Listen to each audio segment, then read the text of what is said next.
Austin, Texas is home to a thriving music scene, and just outside this city is a hidden gem where some of the world's largest stars and local musicians come to make their magic. It was never a conscious choice. It was just something that happened to me, and it was something that had to happen. What's up, everyone? I'm Grace Sorensen. I am a Austin native, Los Angeles-based singer-songwriter, dancer as well, and have been for about 5 years now. For her, becoming a musical artist, quote, just happened. My whole life was kind of leading towards it, and then I would just be singing little covers in my bathroom and posting them on Instagram.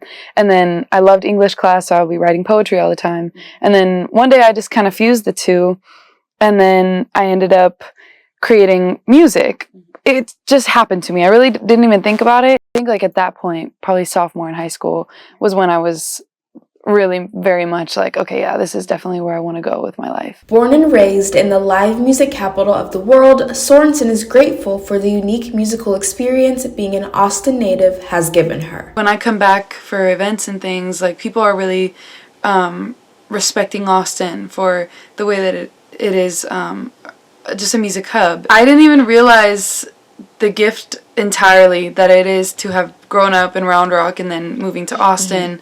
And that being where I've started my career, because there is so many ways that Austin is so special to up-and-coming artists and beginning artists. Now that I've left Austin, and not spiritually, but physically left Austin, I can see how that has helped me in the LA scene, where I know now that I have a lot of training with the stage and the backline and the learning the education behind all of it. An up-and-coming artist herself, Sorensen is creating music in a place where so many other greats have made their hits, including musical icons like Justin Bieber, Fetty Wap, and Pentatonics. Matt Noveski is the first person that responded to an email of me when I was nobody. So I had, I was a 16-year-old with all these ideas in my head, just Googling in Austin, because I did not grow up in a musical family. No one worked in music.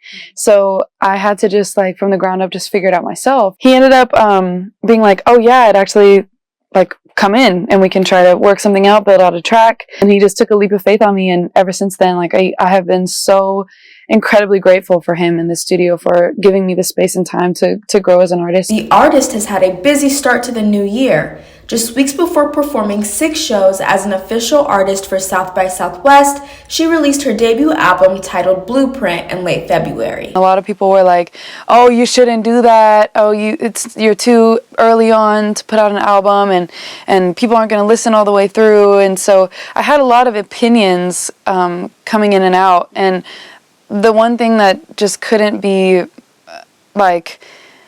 argued was the fact that I personally wanted to have a little bubble of art in one package. Blueprint stuck out because I had been in this phase of blue colors for a while and cool tones, and then it ended up kind of dawning on me that it's a lot more deep than I thought originally. Blueprint to me is the foundation. It's the beginning, it's the plan, it's the intention. And that only rings true to the project and how I feel that the project, it has examples of little ways that I want to explore in the future. It also has a spiritual meaning of you have a path, there is a path line for you, there is a purpose.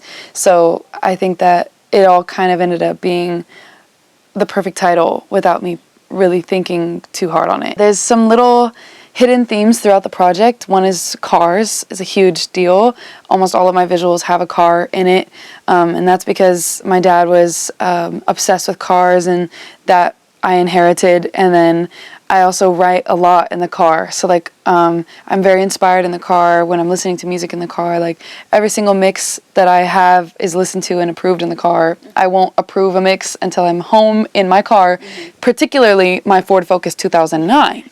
It has to be that car, it has to be those speakers, and then I know if it's good or not. And it's just an ode to the journey. A performer for almost all of her life, she embraces the beauty and authenticity as a superpower for all artists in any media. You don't have to force yourself to be the type of performer that people assume you have to be a singer. I feel sometimes there is an expectation of, especially women in the industry and being performers, that you are dressed a certain way and you're dancing a certain way and you have to perform a certain way.